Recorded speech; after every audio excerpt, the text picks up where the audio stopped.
Today we're on day 12, Yellow Crystal Warrior, and we're here on the 16th sign.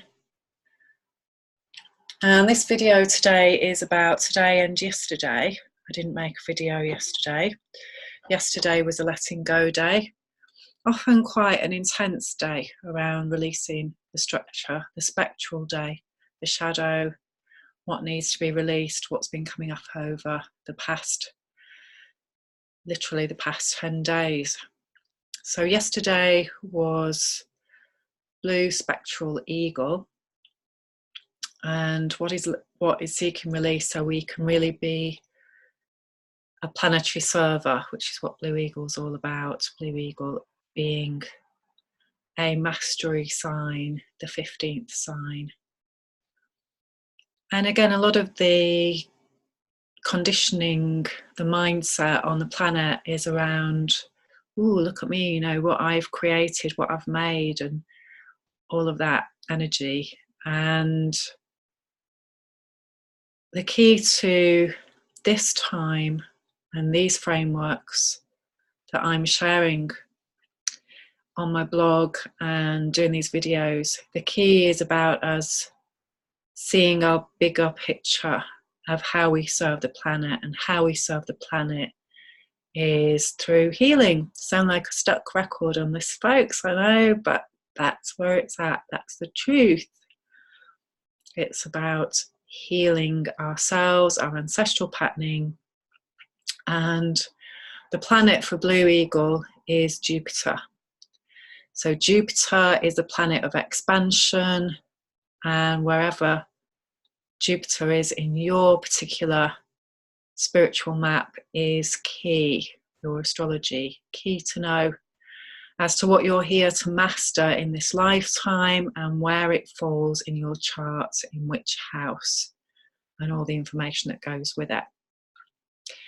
We all know this stuff on a different level. We all feel it, we're all doing it. The difference that makes the difference is the astrology awareness. And again, you may choose to do that through having a reading with an astrologer rather than knowing it for yourself. But the key to being an alchemist, the key to being self-aware, is to be consciously creating. So to consciously create, you need to know what your code is, your cosmic code is. And you don't need to know it all at once. Again, if you tune in intuitively, you can start to learn how amazing your cosmic chart is. So that was yesterday. So today we're on Tuesday the 5th of November, bonfire night in England, Guy Fawkes night. So lots of bonfires probably happening tonight. And so yesterday, the letting go day was the 4th of November. Again, if you look at what was happening to you over years past, in particular over the last 5 years, because that's a mastery cycle, and in particular over the past 5 days, that's key to the cycle with the wave spell as well. So every 5 days is really key. So back to today, what we're on today is Yellow Crystal Warrior. And the 12th house is linked to Crystal. Crystal is a 12th day. So we had 10 days of human evolution portals. Generally speaking, that is why we have profound things happening now for our conscious evolution as human beings. Yesterday was not a portal. Sorry, yesterday was the last of the portals rather, and today is not a portal. So today we leave portals behind for a while, actually. Now we have no more portals, until we go into the yellow seed, which is the fourth Mayan sign. And then once we go into the yellow part of this blue transformation time, we then go back into another 10-day portals there to see how free we are of the conditioned mindset, how free we are of the mask, and how connected we are to our starseed self through this release as well.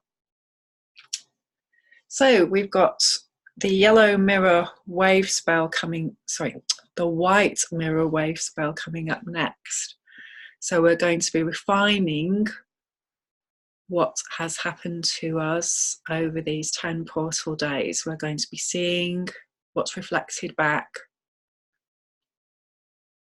I'm just burning some Abra Merlin incense, which is very powerful, and so I might start coughing in a minute, so bear with me. Excuse me, I'm just going to have a drink of my tea.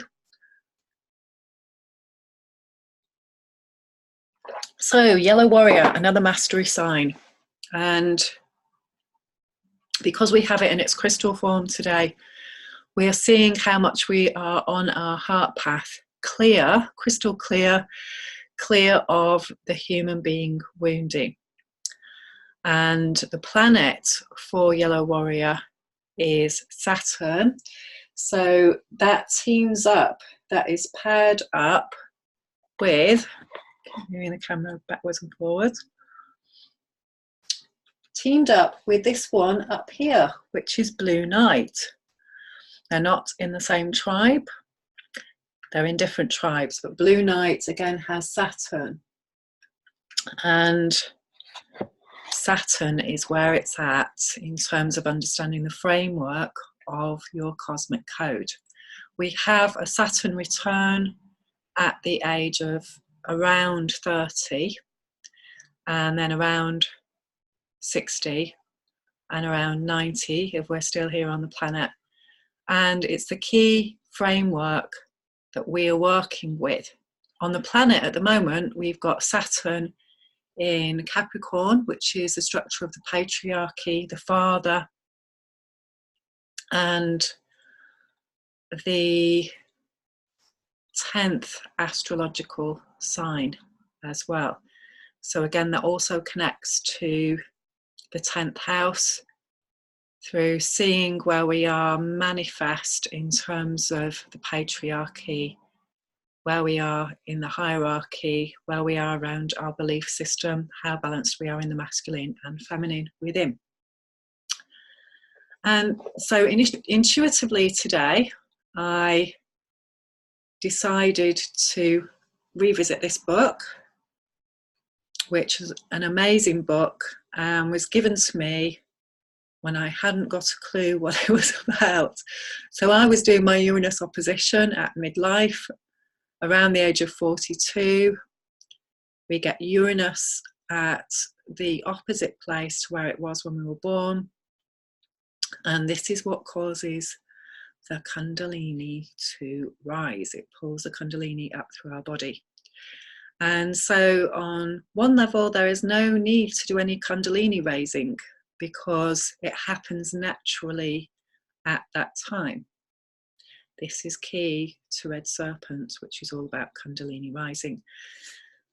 I've had clients who have raised their Kundalini too soon by certain practices, and it has been devastating for them, for their psyche, for their body, and caused a lot of damage. And so, again, the universe has key structures that we can align with, and ignorance of these structures can create hurt for us, can create damage for us. So it's one of the key lessons of why we're here. So I just want to share some key things. This is an amazing book. Even if you don't understand astrology, you can still get so much out of it. This is before I'd even started studying it. But just reading through the stories awakened something in me. I remembered things in past lives. anybody who's attracted to this sort of dynamic around these frameworks, around the spiritual path, we've already done it in many, many lifetimes. So it is just about awakening and remembering, and then maybe doing it in a different way this time around. So the cycles of life, the Uranus principle, are on chapter 4. And this is so key for this Scorpio time. So I'm just going to quote one line. In mythology, Uranus is the ruler of the universe, the usurper of power from the primordial triple goddess of the 3 phases of the moon. This myth signals a time of separation from the feminine, a time when the ancient world of primal waters and chaos of the goddess gave way to the first emergence of ego. This was when we first became self-reflective and separated from our source, hence the mirror, hence narcissism. And there's a really great narcissist summit on Sounds True at the moment, if you want to check it out. So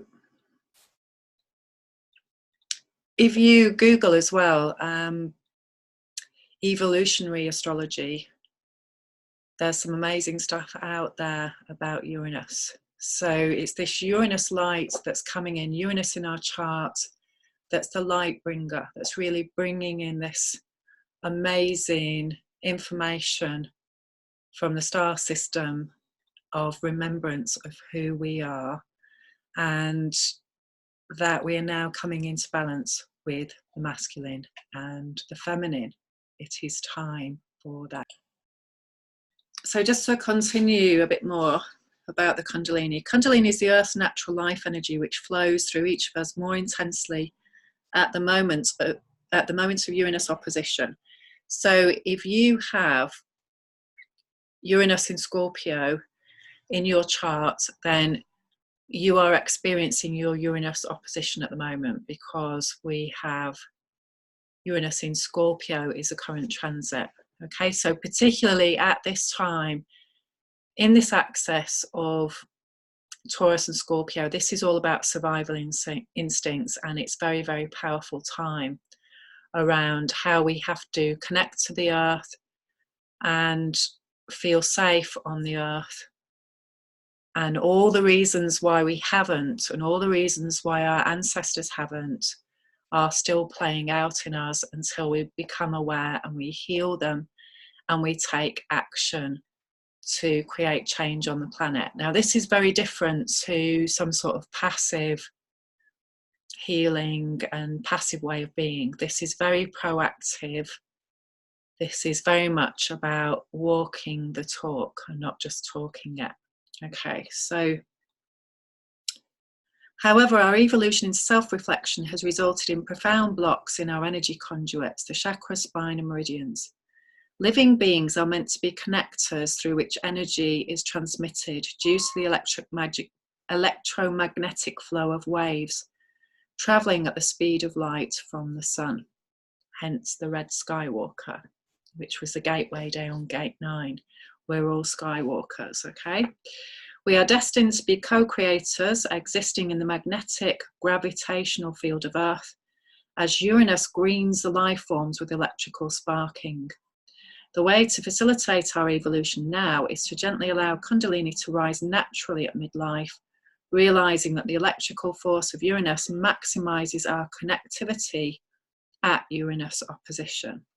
So if you're going through a crisis and you're going through a shitstorm literally right now, it's because you're not aligning to truth around your connection to the earth. Something's getting in the way of that. On a very practical, earthly level, most of us wear shoes that block that connection. We ride around in cars where we're earthed within the car so that we can't be struck by lightning, on one level. You know, there's lots of other reasons, I know.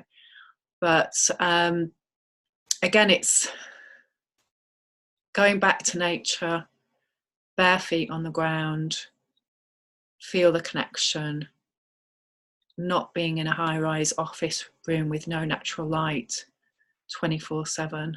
It's so out of balance. We're cut off from this natural healing resource. Just getting out on the land with your bare feet, lying on the ground, is so healing in itself.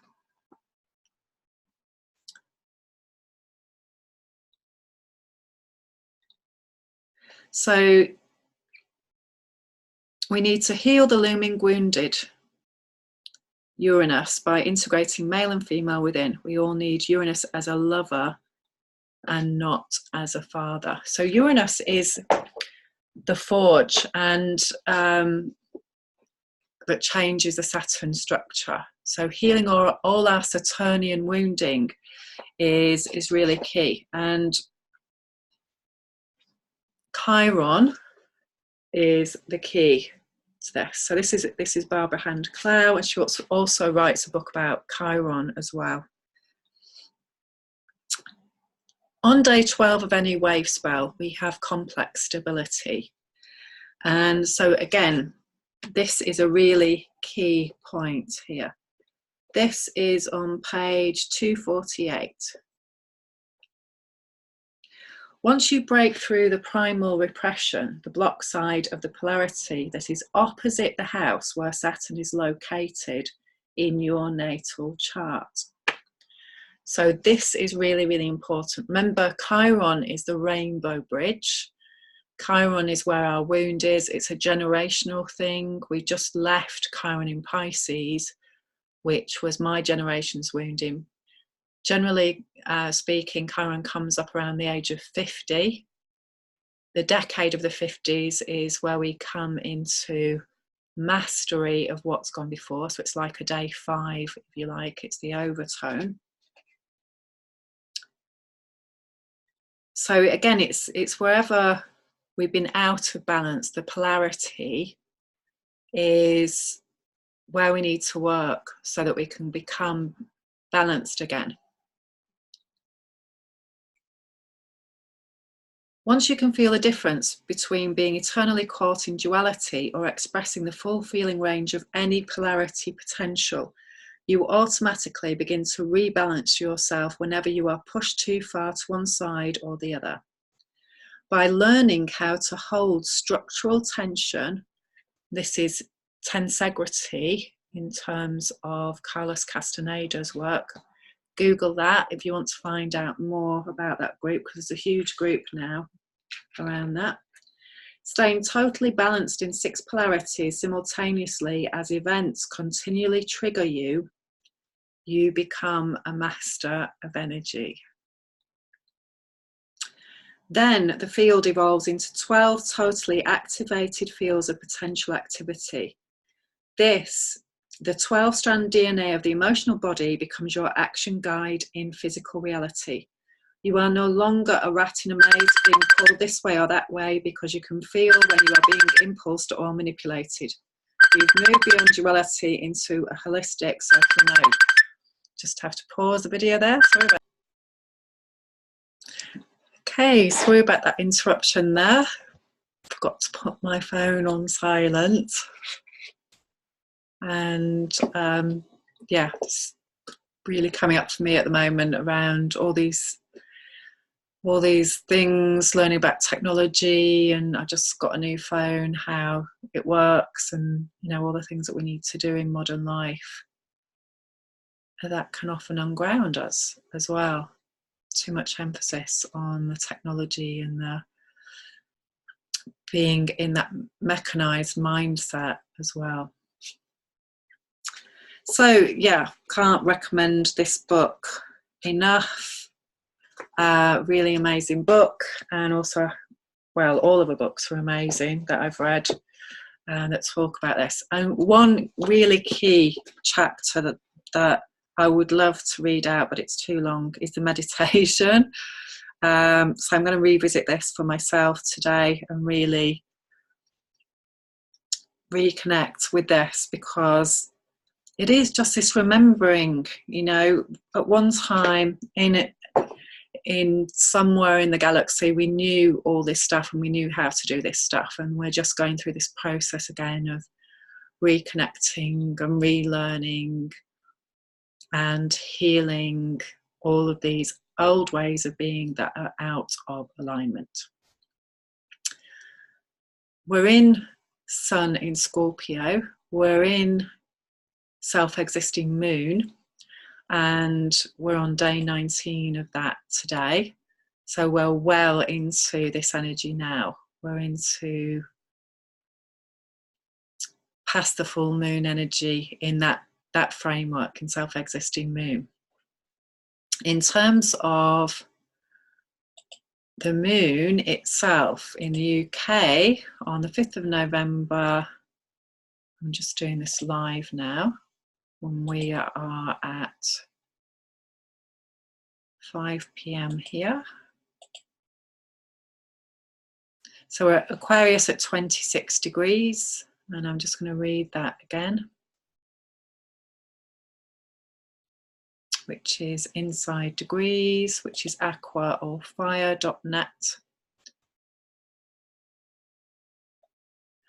Dragonflies around a stagnant pool. Vicarious experience, living through others, collecting data. Knowing what everybody thinks, you put your attention rapidly outside yourself into the collective and its traps and pitfalls. Circulating in the thick of collective karmas. You are cynically fascinated by what is wrong, what is miserable, what is rotten, gathering lessons from the worst. Somewhat taken over by the downward tug of wastage, decadence, the end of things. Witty and stimulating, provocative and penetrating, but cut off from spirit. You wander in the maze of the cultural intellect, trying to find meaning where there is mostly nothingness. Indeed. Aquarius moon energy is very good for getting emotionally clear.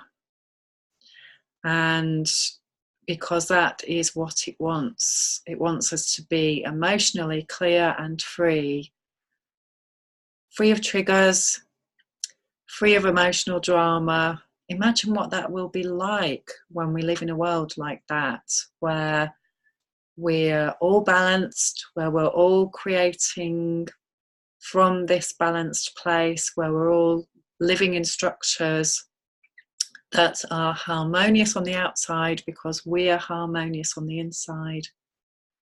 And at this time on planet Earth, it's being able to see that bigger picture, that Aquarian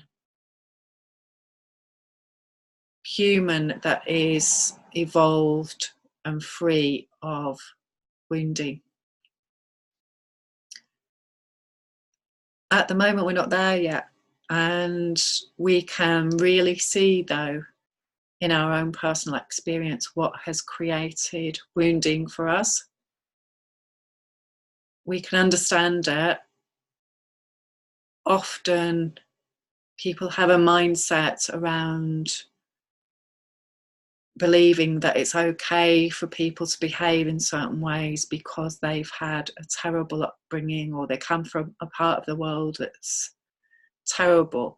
And it's understandable. It is understandable that when people have come from desperate places and situations and they've experienced horrendous things, that they can be really desperate. But we all come to a choice point. We choose how we act. We choose how we live this life. This is what it means to be a cup holder of the gods. So the more that we choose to be loving and respectful, to follow the heart path, to be a warrior of the heart, is really to come into that space of be, do, have, creating a structure of what we want to experience in the world by being it, by speaking truth, by having integrity through integration, by understanding what we've come here for as a planetary server, and the focus being on ourself. With Chiron in Aries on the planet at the moment, lots of narcissistic tendencies coming out. Most of the power positions on the planet being held by people with extreme wounding. And again, a person who is willing to take on such a position of power because of their ego, that's it, isn't it, really? You know, how many people would think that they would be capable of being a world leader? They're either coming from a very, very amazing, good-centered space of wisdom, or they're coming from a very distorted, power-driven ego of narcissism. And I think we can clearly see, really, where a lot of them are coming from at this time, which allows us to see a very, very old pattern of the people who have decided things on planet Earth, the people who have conquered, the people who have sought to enslave. We're all seeing that really clearly now. We've got the technology, we've got the ability to learn things, to research things instantly. So we're at the time when we can make very quick change as well. So I hope you've had an amazing day today around seeing your warrior of the heart self. And releasing anything that doesn't feel good for you is really key. So you can let that energy flow, you can let that Kundalini flow, you can be a healthy human being on every level, mind, body and spirit. And most of all, in your heart, that you can feel love and compassion for yourself. You can feel love for yourself, self-acceptance, and know that you are an amazing human being without needing to do anything, remembering the sacredness of our life here. One more day to go. Tomorrow is the day of the shift, and what will happen, what will be amazing tomorrow. If you want any more information, please do contact me. Sorry about that, again, another interruption there. So it's just showing the interference that I get when I'm doing the video. In the past, I wouldn't have put this out and I would have kept redoing it until it was perfect. But now I just go with what is, and it's going to be out there in its pure state because this is where I am. So lots of love. Playwithjo.com if you want any more info. Bye for now.